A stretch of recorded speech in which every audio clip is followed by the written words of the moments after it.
Saudaraku yang terkasih dalam Tuhan Yesus Kristus, hari ini saya akan berkhotbah dengan judul bertekun dalam doa yang terambil di dalam Kolose pasal 4 ayat 2 sampai 4.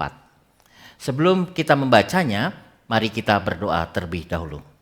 Tuhan yang baik, kami bersyukur untuk anugerah Tuhan yang sungguh-sungguh ada dalam setiap kehidupan kami. Hari ini hamba-Mu akan memberitakan kebenaran firman Tuhan. Buka mata hati kami supaya kami bisa mendengar suara Tuhan secara jelas, secara terang. Roh Kudus boleh menjamah setiap hati kami. Berfirmanlah ya Tuhan, kami siap untuk mendengarkan. Demi Yesus Kristus Tuhan kami berdoa. Amin. Kolose pasal 4 ayat 2 sampai 4 berbunyi demikian. Bertekunlah dalam doa, dan dalam pada itu berjaga-jagalah sambil mengucap syukur. Berdoa jugalah untuk kami, supaya Allah membuka pintu untuk pemberitaan kami, sehingga kami dapat berbicara tentang rahasia Kristus yang karenanya aku dipenjarakan. Dengan demikian aku dapat menyatakannya sebagaimana seharusnya. Saudaraku yang terkasih, berbagai aktivitas orang Kristen adalah mereka pergi ke gereja setiap minggunya. Ketika mereka menjelang Paskah, mereka berpuasa. Ketika menjelang Natal, mereka bagi-bagi hadiah. Ketika mereka ke gereja, mereka mempersembahkan persembahan mereka. Ada persembahan perpuluhan, ada persembahan sosial. Dan kemudian tidak hanya berhenti di situ, banyak orang Kristen mengikuti kegiatan demi kegiatan secara kategorial. Ada kegiatan kebaktian wanita, komisi pria, pasutri, dan lain-lain.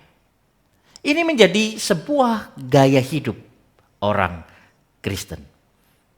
Namun, ada satu gaya hidup orang Kristen yang sering kali terlupakan. Dan orang Kristen tidak mengerjakannya, yaitu gaya hidup berdoa. Rasul Paulus juga menasihati jemaat Kolose. Untuk apa? Untuk berdoa. Paulus tidak hanya menginginkan jemaat Kolose berdoa, tetapi bertekun dalam doa. Apa artinya bertekun dalam doa? Bertekun di sini berarti terus menerus. Berdoa jika dilakukan secara terus menerus akan membentuk suatu kebiasaan hidup. Ada orang yang mengatakan kebiasaan kalau itu dilakukan selama 7 kali dalam 7 hari, itu akan membentuk satu kebiasaan hidup.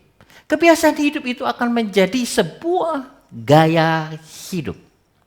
Jadi maksud Paulus di sini adalah setiap orang Kristen, jemaat di Kolose harus menjadikan doa sebagai sebuah kebiasaan yang disebut sebagai sebuah gaya hidup. Demikian juga seharusnya orang Kristen saat ini. Gaya hidupnya haruslah gaya hidup berdoa. Biasakan diri untuk secara terus-menerus berdoa setiap hari. Maka kita akan menjadi seperti Tuhan kita, yaitu Yesus Kristus, yang selalu menjadikan doa sebagai sebuah gaya hidupnya. Kita bisa melihat contoh atau teladan dari Yesus Kristus. Ia selalu berdoa. Sebelum ia memulai pelayanannya, ia selalu berdoa. Ia pergi ke tempat yang sunyi, menyendiri di atas bukit, dan di situ ia berdoa. Tidak sedikit orang Kristen mempunyai gaya hidup berdoa. Namun Pertanyaannya, apa yang mereka doakan? Jika kita perhatikan, kebanyakan orang Kristen berdoa untuk apa? Untuk dirinya sendiri. Kita bisa melihat pokok-pokok doa yang didoakan.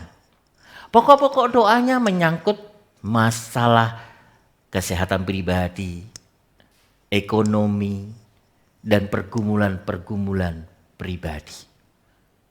Adakah pokok doa itu menaikkan doanya untuk pemberitaan Injil agar Injil dapat diterima oleh banyak orang sehingga orang banyak menjadi percaya?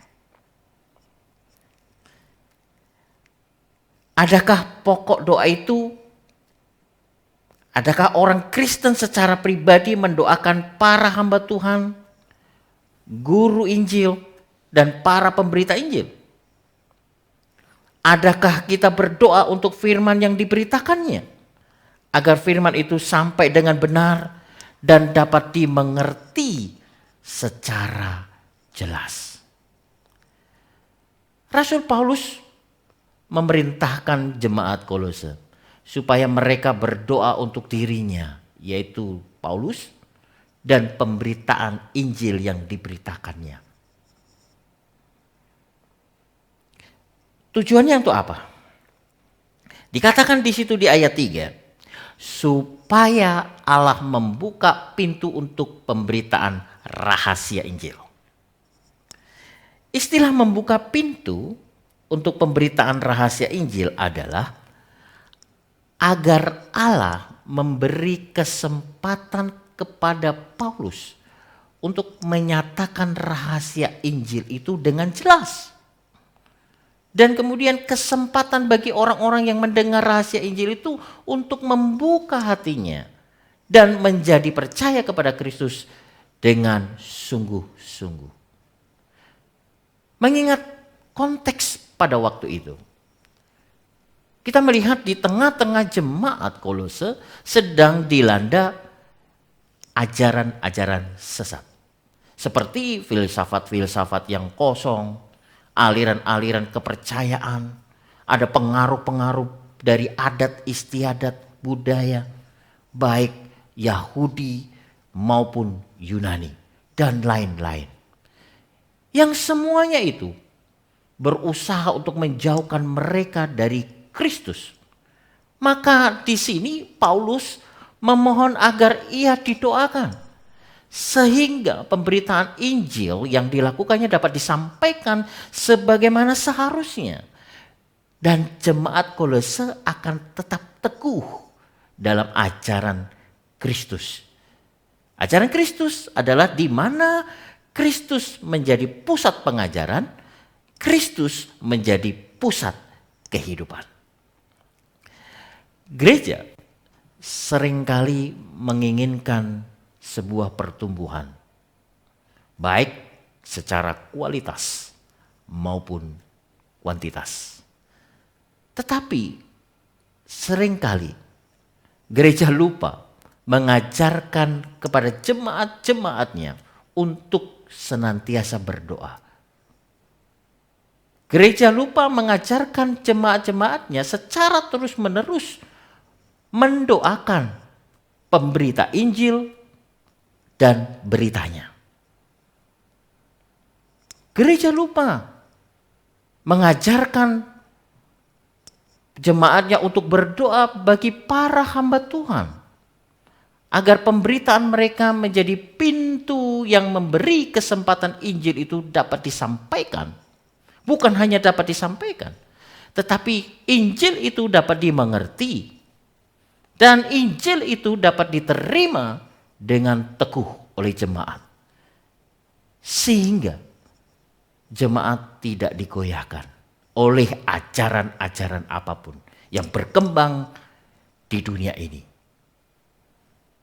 Hari ini, saudaraku, di tengah-tengah zaman yang modern, berita Injil menjadi sebuah tantangan tersendiri.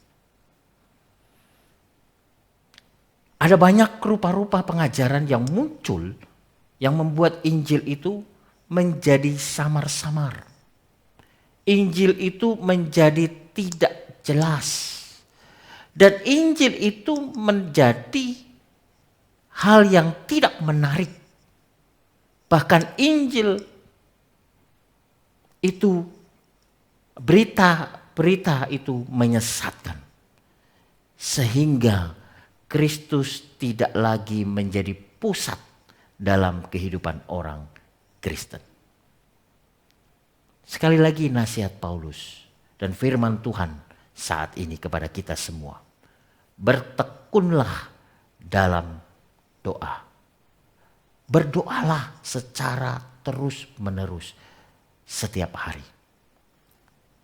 Untuk apa? Agar kita teguh dalam pengajaran yang benar akan Kristus.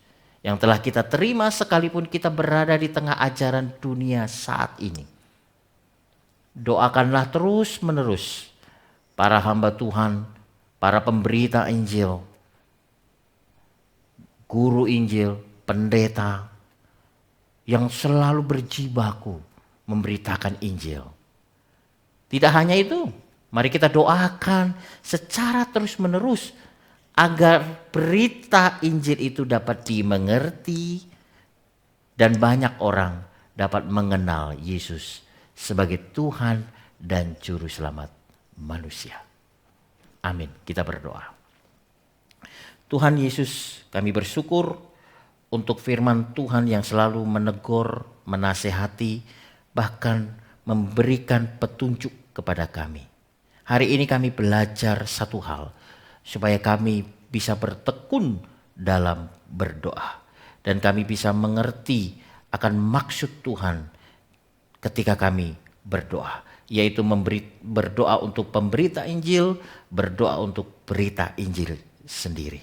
Biarlah senantiasa firman Tuhan boleh juga menguatkan, menghiburkan bagi kami yang mendengarkan. Dan firman-Mu saat ini bisa jelas kami terima dan membuka hati kami untuk selalu percaya akan Injil yang benar. Demi Yesus Kristus Tuhan kami berdoa. Amin.